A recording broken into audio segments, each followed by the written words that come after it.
Et t'as des personnes qui sont déjà parties en prison en faisant une escale. Et donc tu dois faire une prise de sang, c'est hyper intrusif, non? C'est ça. Si t'as consommé du par exemple, là tu peux aller en prison. Pourquoi aujourd'hui investir à Dubaï, c'est vraiment un levier qui est stratégique? Chaque année, on a plus de 180 000 nouveaux expatriés en moyenne qui viennent toquer et qu'il faut loger. Aujourd'hui, quand tu gagnes plus de 10 000 euros par mois, tu as plus de chances d'être victime de crimes tels que le cambriolage. C'est pour ça que Dubaï a récupéré le plus grand nombre de millionnaires et de milliardaires sur les 12 derniers mois. Chacun de mes investisseurs qui a acheté, avec moi aujourd'hui, la plus-value sur les 12 derniers mois est en moyenne de plus de 30 000 euros. Toi, tu as une stratégie que tu recommandes ou pas forcément? Je recommande. Lui, c'est Abder et il transforme Dubaï en terre de rentabilité pour les francophones. Expert immobilier, accompagnateur, insider, il ne vend pas des rêves, il ouvre des portes. Plus de 30 000 euros par an de plus-value en moyenne pour ses clients, soit 80 euros par jour. Des démarches simplifiées et des investissements ultra gagnants. Avant même que vous posiez un pied dans la ville, il vous l'a fait visiter sur sa chaîne YouTube. Abder est l'invité de Business et Dolce Vita. Dans cet épisode, mindset, stratégie, rentabilité, tout ce qu'il faut pour changer d'échelle.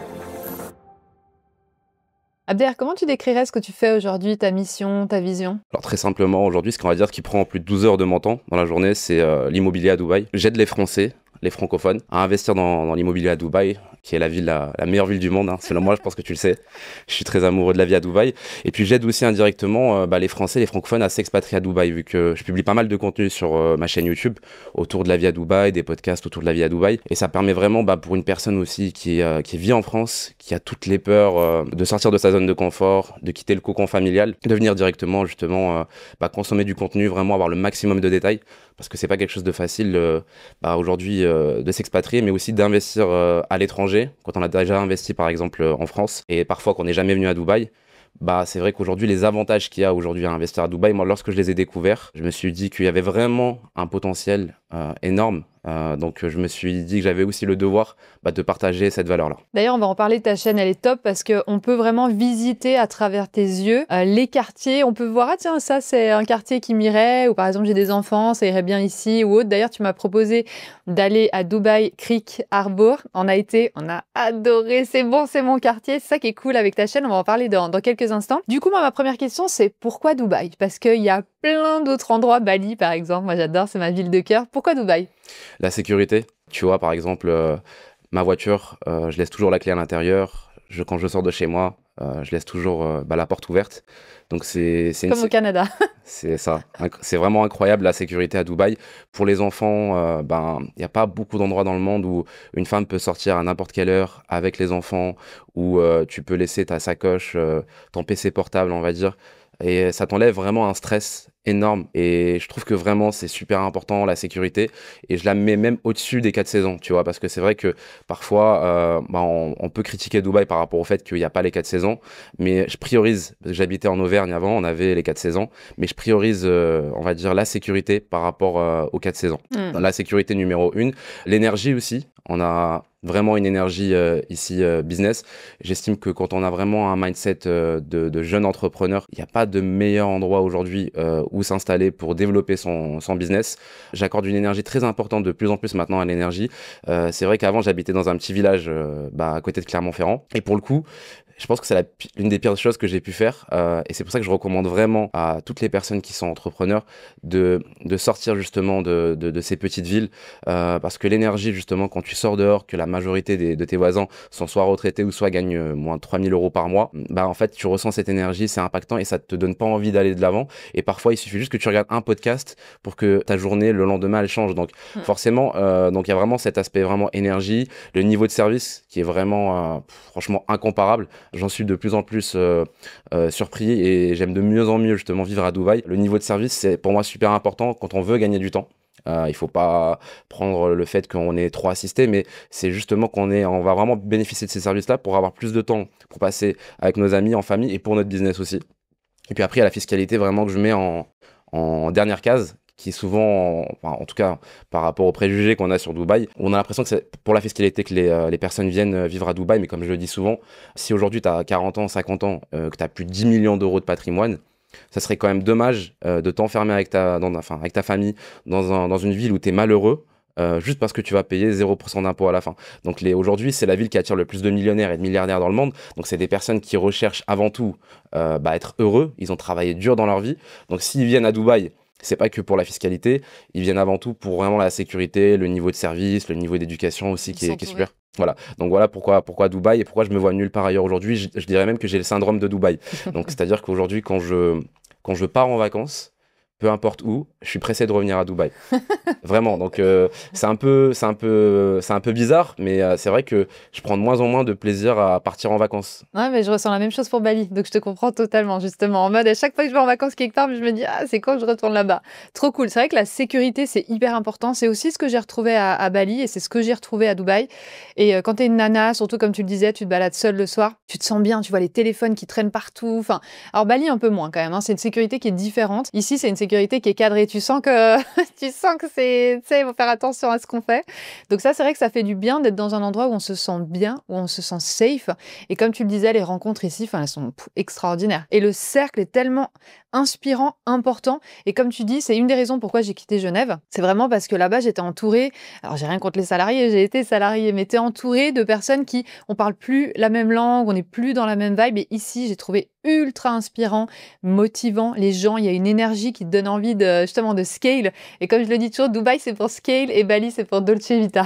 Exact. Là, tu vois, petit exemple tout bête, mais rien qu'à dans la salle de sport de ton immeuble, vu qu'on a des salles de sport dans tous les immeubles, à la différence d'en France où tu peux aller dans un Basic Fit par exemple, et souvent quand tu vas à la salle de sport régulièrement, tu es amené à avoir de nouveaux amis ou même de nouvelles personnes avec qui tu échanges.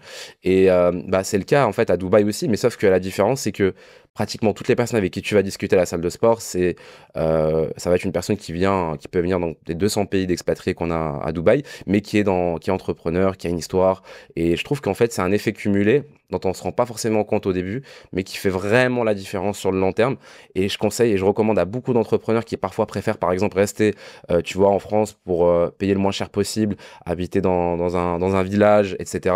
Mais on va dire que certes, il va y avoir une économie qui va être faite, mais la différence sur le long terme, par rapport au fait qu'il n'y a pas cette énergie, il n'y a pas ces opportunités de services qui vont vraiment permettre de gagner du temps, et ce développement de réseau et de développement personnel, ce sera vraiment un manque à gagner sur le long terme. Donc, j'invite vraiment et je recommande à tous les jeunes entrepreneurs vraiment d'augmenter un petit peu on va dire leur niveau de vie pour venir habiter à Dubaï au moins 1 an, prendre la température et voir la différence que ça peut faire. Complètement.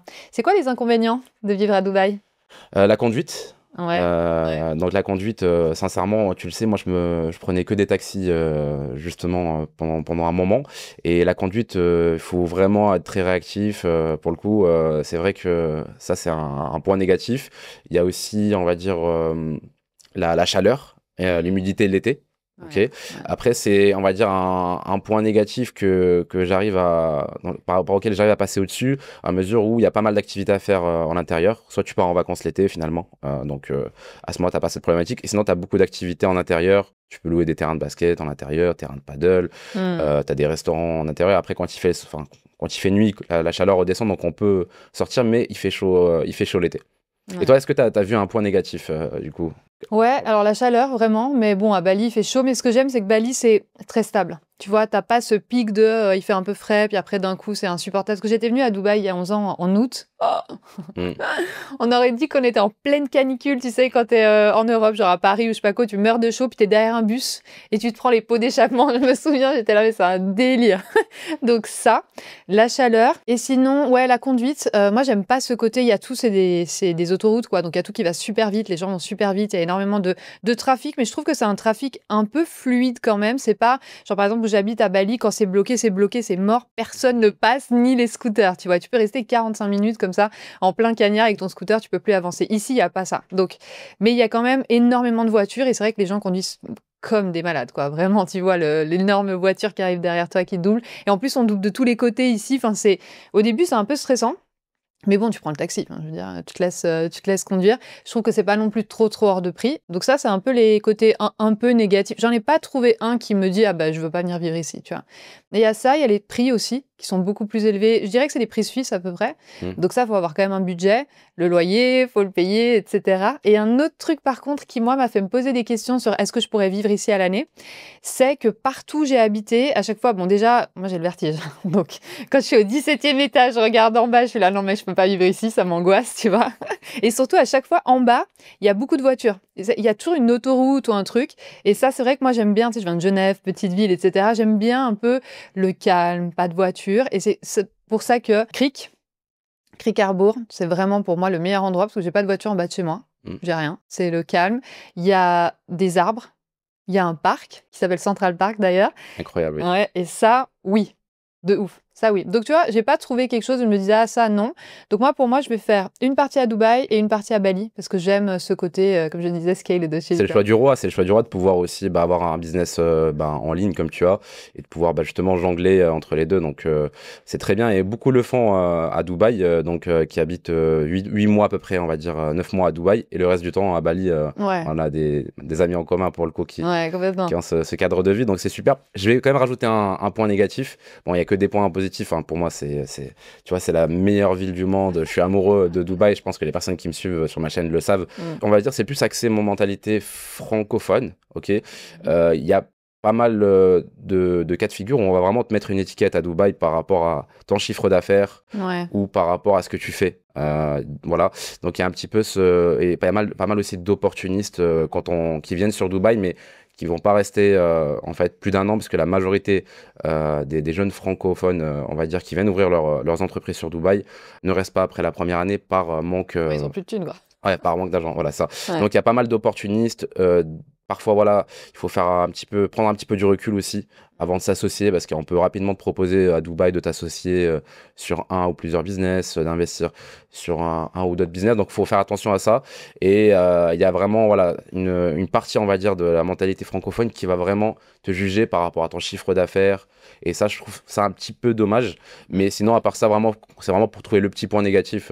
Mais sinon, à part ça, franchement, c'est la meilleure ville du monde. Ouais, ça c'est bien d'en parler parce que c'est vrai qu'à Bali, j'ai jamais vu d'opportunistes, il y en a pas. Enfin, moi en tout cas, enfin peut-être qu'il y en a, hein, mais moi en tout cas, je les ai pas vus.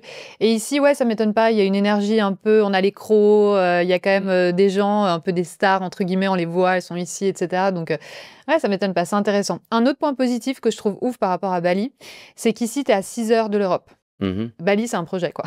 Tu rentres, c'est 21 heures du vol, ça va vraiment te casser avec le décalage horaire. Il y a 6-7 heures de décalage, tandis qu'ici, c'est proche de... Puis t'es proche de tout, quoi. La Thaïlande, c'est à côté, Singapour, c'est à côté, l'Europe, c'est à côté, les Maldives, les Seychelles, enfin, ça, vraiment, c'est un énorme point positif quand t'es ici, pour pouvoir bouger. Oui, un gros point positif par rapport on va dire, aux autres pays d'expatriation pour les francophones, c'est vraiment la simplicité administrative. Ça, c'est vraiment un gros point fort. Moi, j'ai pas mal d'amis aussi qui sont, on va dire, expatriés à Bali, Kuala Lumpur, Marrakech. Et en fait, Dubaï, c'est hyper simple. C'est-à-dire que là, par exemple, tu vois, j'ai perdu mon Emirates ID. J'ai fait la demande jeudi, je l'ai reçu samedi, quoi. Tu vas aller faire ton permis de conduire le jour même sans prendre de rendez-vous. Tu vas directement au RTA, tu payes et ils te l'impriment directement, tu as ton permis de conduire. Donc c'est super simple. Pour ouvrir ta société, il n'y a pas besoin, on va dire, de trouver des montages qui paraissent pas sérieux en fait, sont vraiment sur le plan administratif. C'est-à-dire que tu veux ouvrir ta société à distance à Dubaï, en 3 semaines, c'est fait. Tu payes 6 000, 7 000 euros, tu as ton visa, tu dois juste venir pour la prise de sang. En un mois, tu as le tout. Tu peux rester 2 ans ici. Tu veux ouvrir ton compte bancaire par rapport aux autres pays d'expatriation, c'est hyper simple.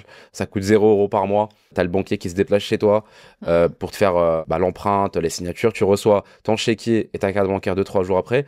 Donc, on va dire vraiment sur tout le process administratif, c'est très, très, très, très simple. Et ça, j'aime vraiment beaucoup.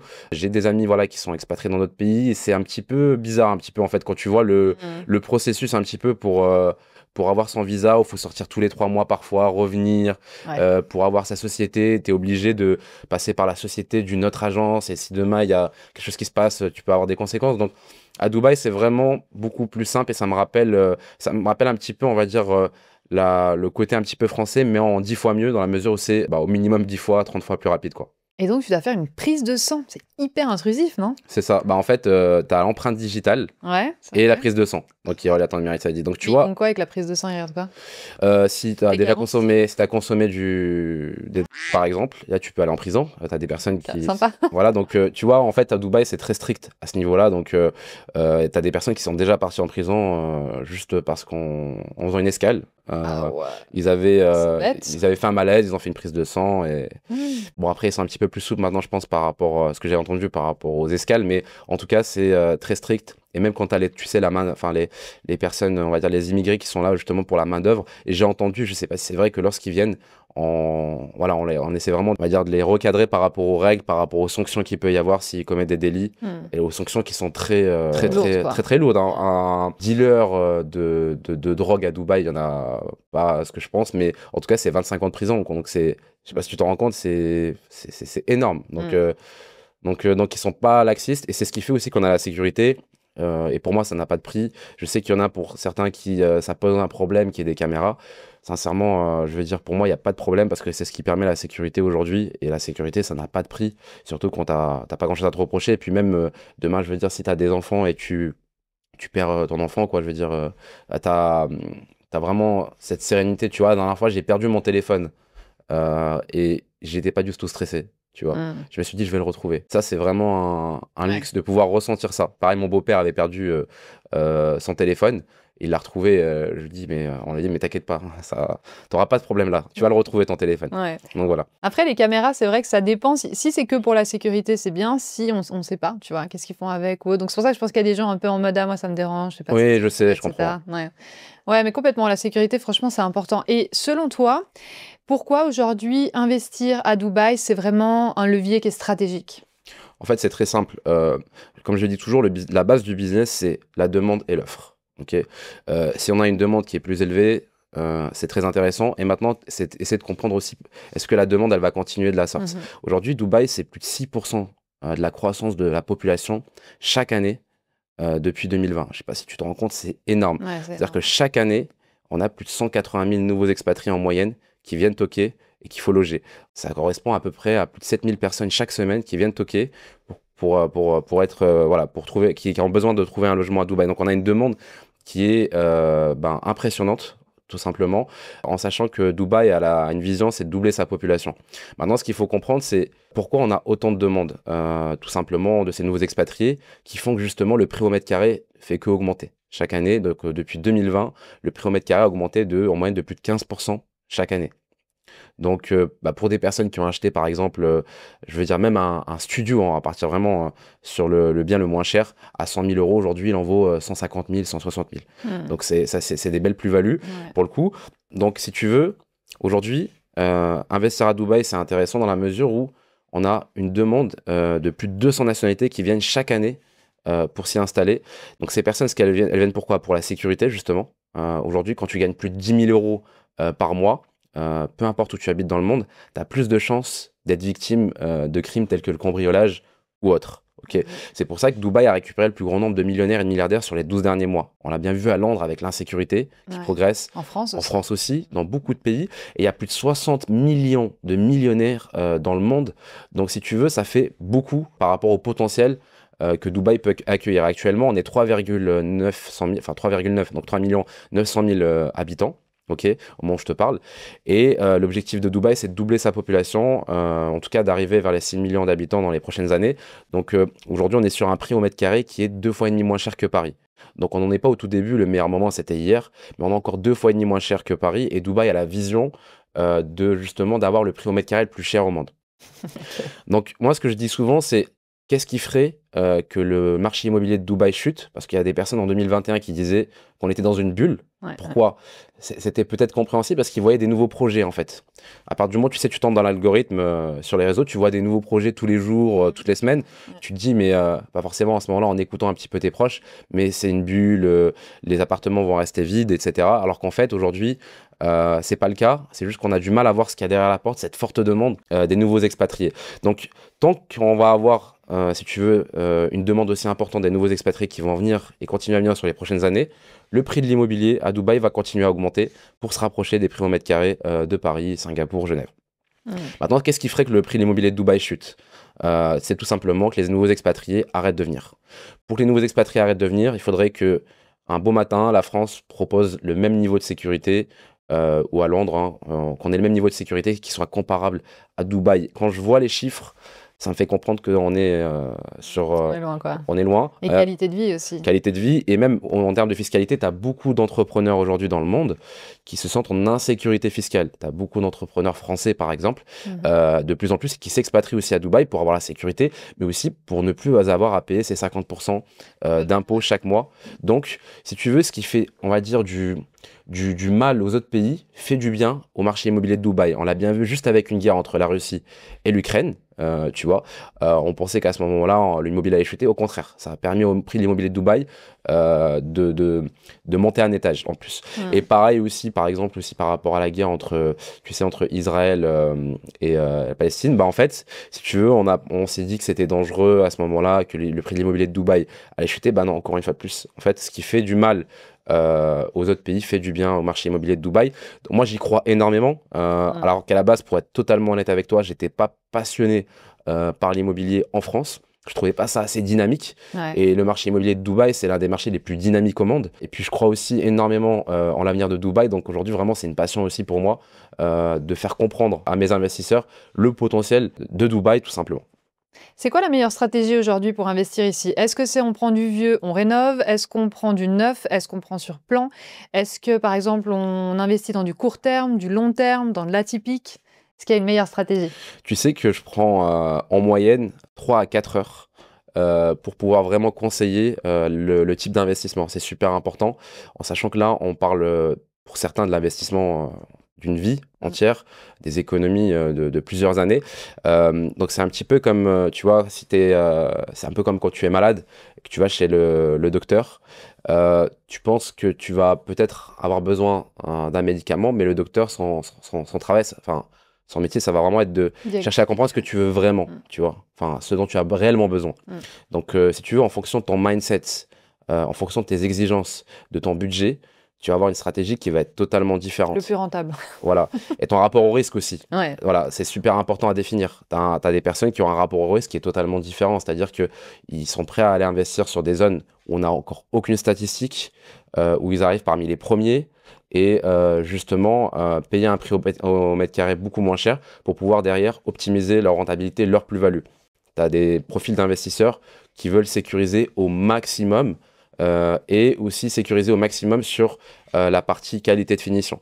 Donc si tu veux, tu vas vraiment avoir différents profils types d'investisseurs. Tu en as qui vont acheter pour pouvoir simplement le louer et jamais y habiter et n'ont pas l'objectif de le revendre sur les 5, 10, 15, 20 prochaines années. Okay. Tu as un profil d'investisseur qui va chercher à acheter pour le revendre dans 4 ans ou 5 ans après l'avoir mis en location 2 ans. Tu as un profil d'investisseur qui va chercher à acheter pour pouvoir aussi y vivre, pour pouvoir se rendre à Dubaï le temps d'un mois dans l'année et le mettre en Airbnb tout simplement le reste du temps. Donc, tu vas vraiment avoir aussi l'investisseur qui va acheter pour le mettre en location, mais dans 4 ans ou 5 ans, il va venir s'installer à Dubaï et c'est pour y vivre en permanence. Donc, tu as vraiment différents types d'investissements et ça va vraiment dépendre de ton mindset, de ton rapport au risque, de tes exigences et de ton budget aussi. Toi, tu as une stratégie que tu recommandes ou pas forcément? Je recommande aucune stratégie. En tout cas, je ne vais pas recommander ma stratégie à moi. Je vais la partager.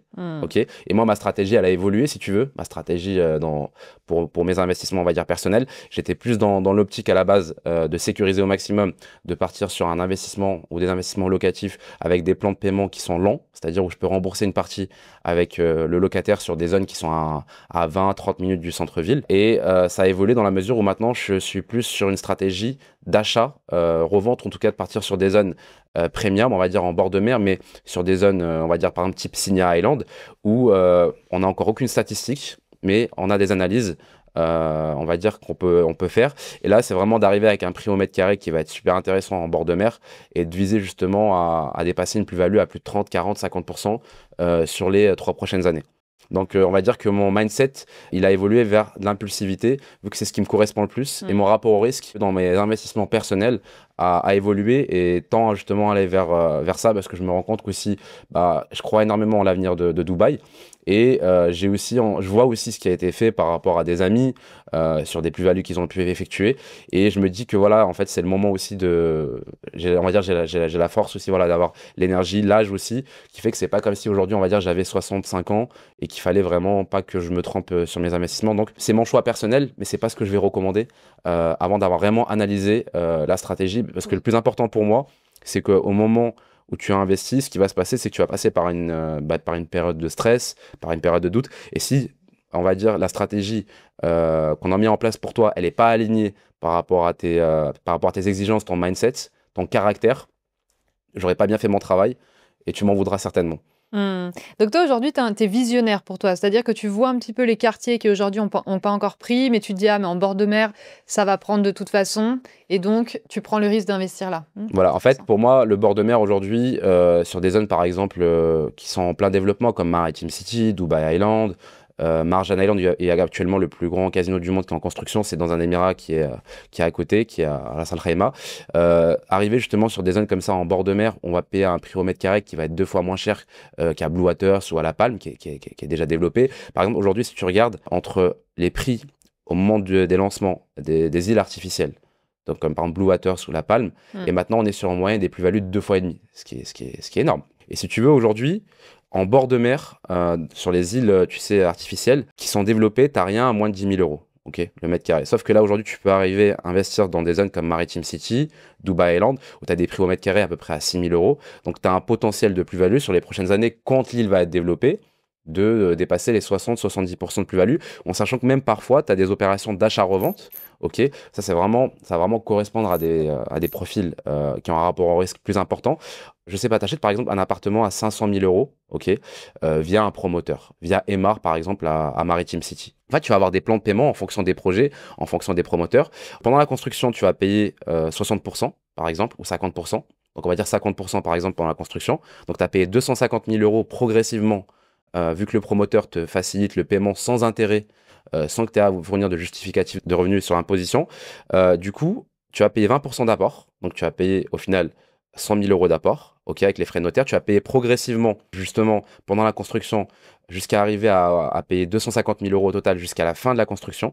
Et en fait, les 50% restants, tu les payes au moment de la remise des clés. Sauf que tu as des investisseurs, qu'est-ce qu'ils font justement? C'est que les 50% au moment de la remise des clés, en fait, ils vont revendre leurs biens à ce moment-là, vu qu'en fait, le promoteur te laisse 2 à 3 mois, ça dépend, mais pour le coup, on va te laisser 2 à 3 mois pour revendre l'appartement avant de payer les 50% restants. Et vu qu'à Dubaï, tu vas avoir une forte demande des investisseurs qui peuvent faire des crédits, vu que les banques te financent qu'à partir du moment où le bien est déjà construit. Donc, si tu vas avoir une banque à Dubaï pour acheter un bien sur plan, la banque va te refuser le financement. Par contre, ils vont te demander de revenir pour un bien qui est déjà livré. Okay, donc, ce que font ces investisseurs-là, justement, c'est qu'ils vont revendre à ce moment-là. Donc, si par exemple, il y a une plus-value, par exemple, de 30%, okay, donc c'est-à-dire qu'en fait, sur le capital investi, au final, tu auras fait une plus-value à plus de 50-60%. Ok, c'est un petit peu ça la logique. Donc ça, c'est vraiment le profil qui a le rapport au risque le plus élevé. C'est pas une stratégie que je vais recommander. En tout cas, je vais recommander d'avoir les fonds pour payer les 50, 40 ou les 30% au moment de la remise des clés. Parce que si tu pars du principe que tu les as pas, c'est risqué. On ne sait pas de quoi l'avenir est fait. Donc voilà, pour t'expliquer un petit peu, on va dire, la stratégie de plus-value. Tu vas avoir donc des investisseurs vraiment qui vont chercher à revendre sur 2 ans ou sur 3 ans. Ok. Et puis ensuite, tu vas avoir des investisseurs qui veulent simplement avoir, en fait, si tu veux, une sécurité par rapport aux chiffres sur les différents quartiers. Vu qu'à Dubaï, tout est transparent. C'est-à-dire que, par exemple, tu veux investir aujourd'hui, je sais pas, dans le quartier de Business Bay, dans le quartier de Downtown, dans le quartier de JVC. En fait, tu as des chiffres sur la rentabilité, sur le prix au mètre carré, ok, sur l'évolution du prix au mètre carré, sur la demande, ok. Tu as aussi des analyses par rapport à la location, à combien ça se loue, ce qui est super important du coup, par rapport au taux, on va dire, d'occupation. Donc si tu veux, là, ce que tu recherches, c'est simplement sécuriser ton investissement. Tu sais qu'en achetant aujourd'hui, par exemple, un studio ou un appartement, une chambre à Motor City, par exemple, ou à JVC à 280 000 euros, chez un promoteur, par exemple, type Imtiaz, eh bien, déjà, tu as des statistiques sur l'historique des livraisons d'Imtiaz, qui a toujours livré ses projets à l'heure, voire même en avance. Tu peux aller directement voir à combien se loue un appartement dans le même quartier, chez Imtiaz. Donc, tu as une transparence, en fait, si tu veux, sur si j'achète un appartement, une chambre, à combien se loue actuellement chez le promoteur. En fait. Tu peux vraiment te projeter en toute transparence. Donc, tu as une sécurité et une transparence que tu as nulle part ailleurs dans le monde, vu que chaque transaction passe par le gouvernement à Dubaï. Aujourd'hui, si je te donne même le numéro de mon appartement, avec le nom de mon immeuble, tu peux tout de suite aller voir combien je paie mon loyer, car chaque transaction de location est enregistrée par le gouvernement. Chaque transaction d'achat, si je te donne le numéro de mon appartement, tu peux savoir à combien il s'est vendu au premier propriétaire par le promoteur, donc il y a combien d'années, à combien il s'est revendu, à quelle date, à combien encore une fois de plus. Donc tu as une transparence sur ton investissement qui est pour moi vraiment inestimable, et surtout que voilà, aujourd'hui tu veux investir par exemple dans un quartier, donc tu as chez ce promoteur là qui a déjà livré dans le même quartier, tu achètes un appartement, une chambre, tu sais déjà au minimum à combien tu vas le louer, et ensuite tu peux même analyser le taux d'occupation. Ok, c'est bien joli, on voit qu'il y a des transactions sur la location qui sont à 2 000 € par mois pour un appartement, une chambre, très bien. Est-ce que il y a de la demande réellement? Est-ce qu'il y a un taux d'occupation? Est-ce qu'il y a beaucoup d'annonces de disponibles? Donc, on va vraiment pouvoir analyser tout ça en toute transparence. Et moi, j'aime beaucoup les chiffres. Tu le sais, je pense. Ouais. Les chiffres ne mentent pas. Ça, c'est super important. Les chiffres ne mentent pas. Les hypothèses peuvent paraître intelligentes. J'ai pas mal d'investisseurs parfois qui m'émettent des hypothèses qui paraissent intelligentes. Et je leur dis, c'est très bien. Je suis d'accord dans la logique de ce que tu me dis. Maintenant, on va aller voir les chiffres. Et les chiffres disent le contraire. Ouais. Tu vois. Trop intéressant. Et ça, c'est super intéressant. Carrément. Et c'est quoi un peu le cas le plus incroyable que tu as vu en termes de plus-value? Peut-être un client que tu as accompagné ou des amis qui ont investi ici? En fait, si tu veux, aujourd'hui, tout le monde, enfin ça c'est vraiment quelque chose dont on va dire dont je suis fier, mais n'importe quelle personne qui a investi sur les 4 dernières années, ok, enregistre en moyenne une plus-value de 80 € par jour. En fait, le marché immobilier de Dubaï, aujourd'hui, c'est plus de 15% de plus-value par an sur les 3 dernières années. Ok, donc on est en moyenne sur, on va dire, même si on prend l'exemple par exemple d'un appartement, une chambre, ok, dans un quartier stratégique à moins de 20-30 minutes du centre-ville, à 250 000 €. La plus-value sur les 12 derniers mois est en moyenne de plus de 30 000 €. Ok, donc tu es déjà sur une plus-value par jour de plus de 80 €. Donc chacun de mes investisseurs qui a acheté avec moi aujourd'hui enregistre une plus-value d'en moyenne 80 € par jour. Pour certains, c'est plus, pour certains, c'est moins. Donc ça, c'est quelque chose qui est super. Ça m'est arrivé en plus il y a pas longtemps de discuter justement avec un investisseur qui a pris un petit peu de temps, qui a besoin de prendre un petit peu de temps pour réfléchir, et qui me disait, mais on s'est parlé il n'y a pas longtemps et les prix ont déjà augmenté pour le même appartement. Déjà de plus de 20 000 €, ok. Et on parlait il y a pas si longtemps que ça, oui, mais on parlait il y a 5 mois pour le coup. Ouais. On parlait il y a 5 mois, et en 5 mois, le marché de l'immobilier à Dubaï a augmenté de plus de 6% quoi, en termes de plus-value. Donc c'est un petit peu ça l'idée. Après, on va dire que là, sur un projet pour une plus-value latente, parce que si tu veux, il y a la plus-value, on va dire, par rapport à l'augmentation des prix sur un projet, mais si tu veux, ça c'est une plus-value latente, mais mes investisseurs, là où ils vont vraiment réaliser la plus-value, c'est au moment de la remise des clés, ou en tout cas au moment où ils vont revendre. Mais typiquement sur un projet auquel je crois beaucoup, je crois énormément, j'ai même fait une vidéo dessus sur ma vidéo YouTube, c'est Sin Island. C'est un projet que j'ai beaucoup recommandé à mes investisseurs. Et pour te donner un exemple concret, entre le moment du lancement pour les appartements une chambre, ils étaient à 1,013 millions de dirhams. Donc j'ai des investisseurs qui ont acheté à moins de 1,1 million de dirhams, et aujourd'hui il n'y a aucune unité disponible à moins de 1,3 million de dirhams. Donc ils sont déjà sur une plus-value latente en l'espace de 6 mois, 7 mois, à déjà plus de 50 000 € sur des appartements et une chambre. Ça, on va dire, ça va plutôt correspondre, comme je te disais, vraiment à des zones où forcément il y a des personnes qui sont réticentes vu qu'on n'a pas de statistiques. On est sur une île naturelle là pour le coup. C'est la seule île naturelle qui est développée en collaboration avec le gouvernement, par le promoteur du coup Shoba. Ok, donc c'est une communauté de 15 km² dans une île naturelle. Ça va juste être magnifique en termes de tourisme. On est juste à côté du plus grand casino du monde actuellement qui est en construction. C'est le premier casino des pays du Golfe, et dans la même île, tu as des grands noms comme Nikki Beach, Nobu Hotel, la tour Aston Martin, tu as des Movenpick, donc tu as des grands noms qui sont en train de construire, et ces grands noms ne s'implantent pas n'importe où. En plus, tu as le plus grand casino du monde. Donc quand on fait des analyses, aujourd'hui, tu as des personnes qui sont réticentes au fait d'investir sur ces localisations par rapport au fait qu'on n'a pas de chiffres, mais c'est plutôt clair. Et c'est dans ces zones-là, justement, où on fait les plus belles plus-values. À Ouais. la Palme, il n'y avait pas de statistiques non plus. À Blue Waters, il n'y avait pas de statistiques. Mais c'est quand on arrive, justement, parmi les premiers, comme on dit, les pessimistes paraissent intelligents. Les pessimistes paraissent toujours intelligents et les optimistes font de l'argent. Moi, je crois plus, on va dire, en l'avenir des Émirats Arabes Unis, de Dubaï. Et le fait d'arriver en bord de mer, justement, dans des zones comme celle-ci, où on peut encore accéder à un prix au mètre carré qui est intéressant, c'est là où on va gagner l'argent. Complètement. Super. Super conseil. J'espère que vous prenez des notes, hein, parce que pépite, on adore. Trop bien. Avec plaisir. Est-ce que Dubaï, c'est vraiment un paradis fiscal aujourd'hui? Alors, qu'est-ce que ça veut dire un paradis fiscal pour toi? Qu'on économise plein de sous? Oui. Ouais. On économise beaucoup de sous. Pour le coup, on est sur un impôt sur le revenu à 0%. Aujourd'hui, quand tu achètes un appartement, par exemple, que tu perçois 30 000 euros de loyer par an, 30 000 euros de loyer sont imposés à 0%. Donc les 30 000 euros restent dans ta poche. Ensuite, si tu souhaites revendre ton appartement avec une plus-value de 100 000 euros, les 100 000 euros ben, sont imposés à 0%. Donc tout reste dans ta poche. Et pour la succession, on est à 0,125%. Donc c'est Donc rien un à voir dixième de avec la pourcent. France et l'Italie. Exactement.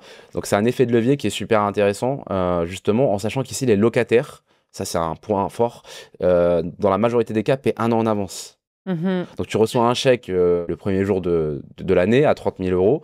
C'est intéressant dans la mesure où c'est très rare même, mais on va même pas recommander les locataires qui demandent un paiement en 4 chèques. Pour te dire le niveau... Ouais, à Bali, c'est pareil.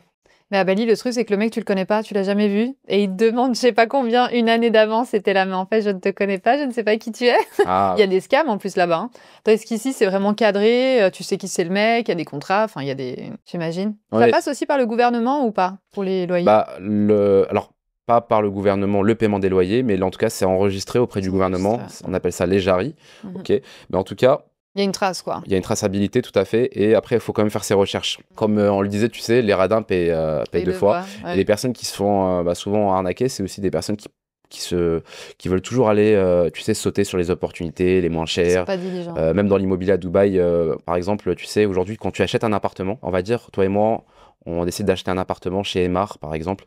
L'appartement 2005, bon, tu n'aimes pas les étages élevés, mais on va dire qui est au 20e étage. Ouais, Ok. non, trop pour moi. Bon, on va prendre celui qui est au 5e étage. Le 7, le 7, c'est bien. Le 7? Ouais, le Allez, 7. Le 7-7, le 707. Allez. Du coup, il coûte 500 000 euros chez le promoteur, que tu ailles chez le promoteur directement. Il va coûter 500 000 euros. Que tu passes par une agence ou un agent indépendant, il va coûter exactement le même prix. En fait, on est rémunéré en tant qu'apporteur d'affaires par le promoteur. Maintenant, c'est le même prix qui est affiché pour tout le monde. Mais tu as des radins, les radins, on va dire, de l'immobilier, qui vont rechercher Moins cher. le moins cher. Et en fait, tu as des annonces, donc on est sur l'un des marchés les plus dynamiques du monde, donc tu as beaucoup d'opportunistes aussi, qui vont justement mettre des publicités avec un prix qui va être, je sais pas, 20 000 euros moins cher, 30 000 euros moins cher. Donc ces personnes-là qui recherchaient justement une unité à ce prix-là, avec cette réduction-là, vont contacter cette agence, qui vont leur dire, voilà, il nous reste encore 2-3 unités à ce prix-là, dépêchez-vous, envoyez-nous 20 000 euros, 40 000 euros pour réserver. On a beaucoup de demandes, voilà, qui vont un petit peu jouer sur le FOMO, et à ce moment-là, ils se sont fait arnaquer, tu vois. Et donc, c'est un petit peu ça, en fait, l'idée, entre autres. Ouais, complètement, complètement. Donc faire attention, les offres un peu trop alléchantes, c'est louche. Clairement, surtout que c'est le même prix pour tout le monde. Ouais. Ah, mais ça, faut le savoir. Mm. Et toi, je sais, on en a parlé la dernière fois, je trouve ça super intéressant en off. Toi, tu as un business aujourd'hui qui marche très bien. Comment tu gères ton scale? Parce qu'à un moment donné, tu as de plus en plus de clients, etc. Comment tu gères la qualité avec le fait que tu as de plus en plus de clients, ta chaîne qui marche super bien, des gens qui arrivent, bouche à oreille aussi, etc. Comment tu gères la qualité avec tous les clients que tu as aujourd'hui? Bah justement, c'est super intéressant que tu en parles, vu que j'ai changé de stratégie. J'ai même complètement coupé les publicités, ça fait un petit moment. Ok, c'est volontaire, justement par rapport au fait que j'ai commencé l'immobilier vraiment par passion. À la base, je suis pas venu à Dubaï pour l'immobilier. C'est vraiment quand j'ai découvert l'immobilier que je me suis lancé. Donc c'est un métier que je fais avant tout par passion. C'est super important pour moi d'aimer ce que je fais. Donc si tu veux, aujourd'hui, ce dont je me rends compte, c'est mon plaisir principal aujourd'hui, c'est le partage. Tu vois, par exemple, ça m'arrive parfois d'avoir des amis ou même parfois des investisseurs qui ont déjà acheté et de prendre 2 jours avec eux et juste leur faire visiter les quartiers sans rien y en retour. Et j'aime vraiment beaucoup le fait de partager, de ressentir que la personne, en fait, elle a aimé. Et j'aime bien aussi partager ce que moi, je vois, tu vois, un petit peu. Ouais. D'où l'idée des vlogs, c'était vraiment de montrer les quartiers à Dubaï, les quartiers que j'aime, donner mon ressenti. Et c'est aujourd'hui quelque chose dont j'ai envie, ou en tout cas, je tends à ce que ça prenne une partie plus importante dans ma vie, le partage sur les réseaux, en tout cas sur YouTube principalement, sur du format lent. Et mon objectif vraiment, c'est de doubler aussi, on va dire, la création de contenu, parce que c'est ce que j'aime faire en fait. Donc, si tu veux, pour le moment, j'ai coupé les publicités. Peut-être que je referai ça à l'avenir quand je vais arriver à m'organiser, à me dégager plus de temps. Mais aujourd'hui, c'est ma chaîne YouTube à la base que j'avais ouvert avec mon frère, mais c'était vraiment pas du tout dans l'objectif de la monétiser. On faisait des podcasts vraiment pour partager la vie à Dubaï, pour en fait tout simplement informer les personnes qui se posent des questions sur la vie à Dubaï. Et YouTube, ça a aussi changé ma vie. Donc quelque part, moi j'aime aussi beaucoup le format lent, même quand je me suis renseigné à la base sur l'immobilier. Je n'aime pas en fait tout simplement en fait le format court, Instagram, TikTok. Je passe très peu de temps là-dessus. J'aime beaucoup le format lent. YouTube, ça a changé ma vie depuis que je suis tout petit. Donc c'est vraiment une application enfin que je consomme énormément. Et donc c'est un petit peu un héritage que je laisse un petit peu, on va dire, ce que YouTube m'a donné, c'est ce que je redonne en retour. Tout ce que j'apprends, en fait, je le mets gratuitement sur YouTube pour aider en fait les investisseurs. Donc ça met du temps parce que YouTube, ça demande, c'est un budget, on s'en rend pas compte. Mais typiquement, tu vois, par exemple, nous quand on est arrivé sur Dubaï, la chaîne de podcast, ça nous coûtait plus de 2500 € par mois. On s'en rend pas compte, hein, mais avec le montage du podcast, la location des 2 heures de podcast, on offrait 100 €, je me rappelle au début aussi, par semaine. Il y a la miniature. Pour la miniature, tu peux choisir une miniature qui coûte 20 €, mais à ce moment-là, ton taux de conversion, il va pas être élevé, surtout que quand tu fais du format lent, aussi niché, tu vas pas faire beaucoup de vues. Parce que c'est très niché. Pour que la personne préfère regarder 1 heure de vlog à Dubaï qui n'est pas monté avec une caméra ultra professionnelle et qui va préférer regarder ça plutôt que d'aller sur Netflix ou regarder un film, voilà, ou regarder des petits chats, franchement c'est que c'est niché, donc pour le coup ton taux de conversion il a intérêt à être important, donc tu as la miniature, donc si tu veux c'est beaucoup d'argent investi dès le départ et il y avait pas, on voyait pas le retour sur investissement, mais c'était vraiment par plaisir qu'on le faisait. Ça a mis combien de temps pour avoir ce ROI? On a eu quelques demandes dès le départ, mais là où réellement j'ai vu la différence, c'est vraiment après 1 an. Je pense que vraiment au bout d'1 an, là, ces derniers temps, voilà, Mais maintenant très quali. Mais en fait, c'est ça. En fait, si tu veux, je recherche pas à avoir des demandes parce que justement, quand tu fais des publicités, tu vas avoir beaucoup de demandes, mais ça m'intéresse pas d'avoir de demandes. Ça m'intéresse pas d'avoir limite plus de clients si à côté de ça je peux pas faire ce que j'aime, c'est-à-dire publier du contenu, me former aussi, parce que c'est important pour moi de me former toujours sur les chiffres. Et le marché immobilier de Dubaï, c'est un marché où si tu te déconnectes pendant 1 semaine du marché immobilier de Dubaï, tu peux vite être perdu par rapport aux nouveaux projets. Enfin bon, donc c'est un petit peu ça l'idée. Donc aujourd'hui je préfère en fait avoir des demandes beaucoup plus qualitatifs avec lesquels je vais passer du temps qualitatif. En plus, c'est souvent des personnes qui me ressemblent, qui me contactent. Et ça, c'est vraiment le gros point fort. Parce que les personnes qui te suivent depuis un moment, qui regardent tes formats lents, ils te contactent généralement par rapport au fait qu'ils auront ressenti un minimum tes principes, comment tu fonctionnes, comment tu travailles. Et ça, donc, c'est super important pour moi, justement, d'avoir des demandes ultra qualitatives. Donc, je me rends compte aussi que la quantité, c'est pas quelque chose d'important au final, parce que tu vas moins te former, moins partager de valeur. Et je pars du principe que sur le long terme, c'est ce qui va faire la différence. Tu vois. Ouais, puis tu as des gens moins quali aussi. Donc là, tu vois, tu perds moins d'énergie, moins de temps à trier les demandes qui sont pas quali. Donc ouais, super. Et je sais que tu as des très belles valeurs en business. On en a parlé la dernière fois en off. Je sais que c'est important pour toi, par exemple, les gens qui sont à l'heure, les gens qui sont honnêtes. Tu vois, la loyauté, tout ça. Est-ce que tu as d'autres points comme ça, vraiment en termes de valeur, quand tu fais du business avec quelqu'un? Tu vois, c'est super important. C'est vrai qu'on parle souvent de compétences dans le business. Souvent, on pose, tu sais, souvent la question, quelles sont les compétences? Qu'est-ce qui fait que vous êtes devenu riche? Et en fait, je pense que le plus important, c'est vraiment les principes personnels, pour moi, qui prévalent vraiment sur les compétences, les skills business. La ponctualité, c'est super important dans le business, on s'en rend pas compte. C'est très très important. J'avais justement un ami qui disait que Barack Obama, on lui a demandé comment il a fait pour devenir président, il a dit « j'ai toujours été à l'heure ». Mais la ponctualité, en fait, déjà, c'est super important dans le business et je suis quelqu'un d'assez philosophique sur certains points, ou en tout cas, je suis quelqu'un de très visionnaire et je réfléchis aussi beaucoup par rapport à ça. Mais tu vois, par exemple, ça m'arrive aussi de débattre parfois avec des amis, des connaissances sur des questions, sur des sujets. Mais tu vois, pourquoi la ponctualité? On pourrait croire que c'est quelque chose de bête comme ça, mais pourquoi c'est super important dans le business? Déjà, sur le plan personnel, quand tu n'es pas ponctuel, je n'ai aucun ami actuellement qui n'est pas ponctuel. Donc ça, c'est super important de respecter le temps des gens, parce que moi, je vais peut-être même me faire un excès de vitesse pour arriver à l'heure. Ouais, complètement. Donc, si toi, en connaissance de cause, tu avais prévu d'arriver 1 heure en retard, ça va pas matcher, ok? Et pareil, dans le travail, dans la vie de tous les jours, si j'ai bloqué un créneau avec toi à 18 h, j'en ai sûrement refusé d'autres, ok? Mhm. Donc, si tu respectes pas mon temps, on pourra pas travailler ensemble, en sachant que l'immobilier, c'est... S'il y a bien quelque chose dans lequel je suis fier, c'est que je peux te donner le numéro de tous mes clients, tous mes investisseurs. Ils sont très, très, très contents de mon honnêteté, de ma réactivité, de ma transparence, Ton engagement. de mon engagement, de mon conseil. Ça, il y a vraiment quelque chose pour lequel je suis vraiment très fier dans l'immobilier, c'est ce que pourront dire mes clients derrière moi, vu que c'est ce qu'ils me disent déjà en face. Et ça fait vraiment chaud au cœur. Pour un moment, on va changer, tu vois, par rapport à ça. Donc, si tu veux, la ponctualité, beaucoup d'entrepreneurs s'en rendent pas compte, mais je sais que je dévie un petit peu le sujet, mais c'est vraiment, en fait, tu vois, aujourd'hui, dans l'immobilier, même par exemple, j'ai vu, tu vois, des entrepreneurs qui ont investi à travers des collègues, des amis, qui ont 40 ans, 50 ans, mais tu vois, qui ont 20 ans d'entrepreneuriat, qui ont à peine les moyens de s'acheter un appartement, tu vois.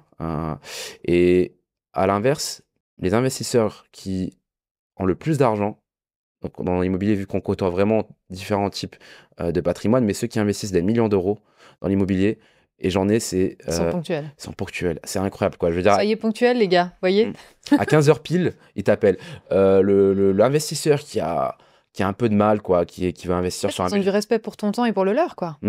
C'est incroyable, mais tu remarques que vraiment, c'est ce qui fait la différence, en fait, à un certain niveau, on va dire, de business.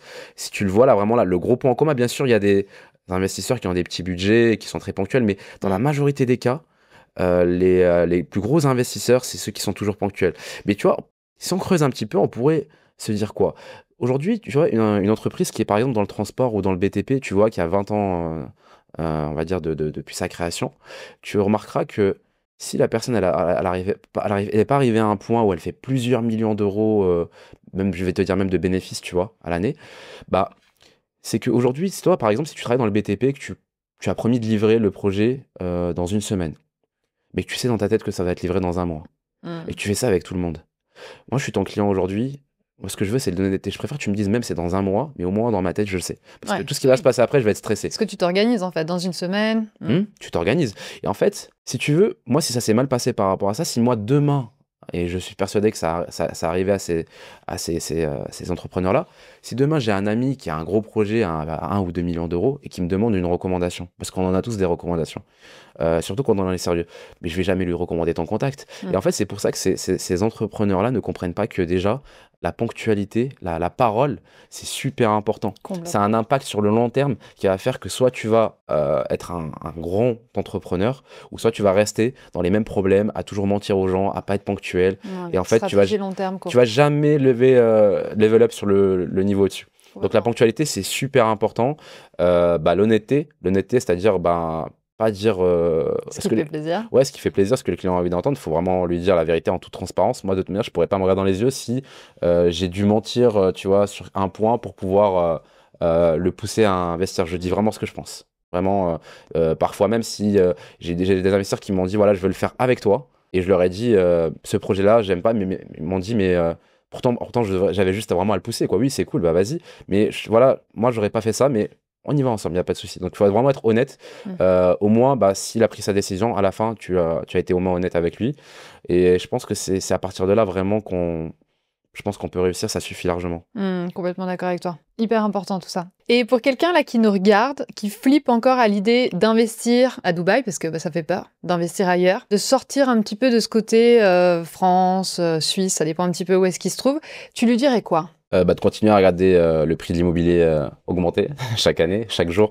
Non, plus sérieusement, en fait, la plus grosse erreur que je vois, c'est l'entourage aussi. C'est-à-dire qu'aujourd'hui, par exemple, tu veux investir à Dubaï, qui de mieux qu'un expert qui vit, qui respire immobilier, qui pourra mieux te conseiller. Et c'est vrai que j'ai beaucoup de cas d'investisseurs que je respecte parce que ton entourage ne va pas du tout t'encourager à investir à l'étranger, ni même à t'expatrier, comme c'était mon cas. Ouais. Surtout que, comme je dis souvent, j'ai vu une vidéo dernièrement, tu sais, sur pourquoi les idiots paraissent intelligents. Parce qu'ils ont justement cette facilité à raccourcir les réponses pour des questions complexes. C'est pour ça qu'un scientifique, par exemple, aujourd'hui, si tu lui poses la question « Est-ce que la protéine, c'est bien pour moi si je fais du sport ?» alors qu'il a étudié la question pendant 15 ou 20 ans, il va te poser au minimum 10 questions, et même comme ça, il va t'apporter une réponse qui est subtile. Du coup, en fait, forcément, l'entourage, c'est un point qui est vraiment super important. Et aussi, c'est important aussi de se former et de prendre du recul sur sa personnalité, de comprendre vraiment ce qu'on veut et ce qu'on veut vraiment. Voilà. Complètement, complètement. Faire attention de ne pas prendre des conseils de personnes qui ne sont pas là où nous, on a envie d'être. Exactement, et même parfois, par exemple, des personnes qui vont solliciter des amis sur place. Moi, j'ai des investisseurs qui m'ont dit, j'ai de la famille qui habite ici depuis 15 ans, 20 ans, mais ils connaissent absolument rien à l'immobilier. Même une personne qui a investi ne connaît rien à l'immobilier. Je vais être totalement transparent avec toi. Même moi qui ai grandi à Clermont-Ferrand toute ma vie, aujourd'hui, si tu me posais des questions, alors je connais tous les quartiers par cœur, hein. Si tu me posais la question d'investir, etc., quelqu'un qui a commencé l'immobilier à Clermont depuis 6 mois, pourra mieux te conseiller que moi, vu qu'il vit et respire immobilier, tu vois.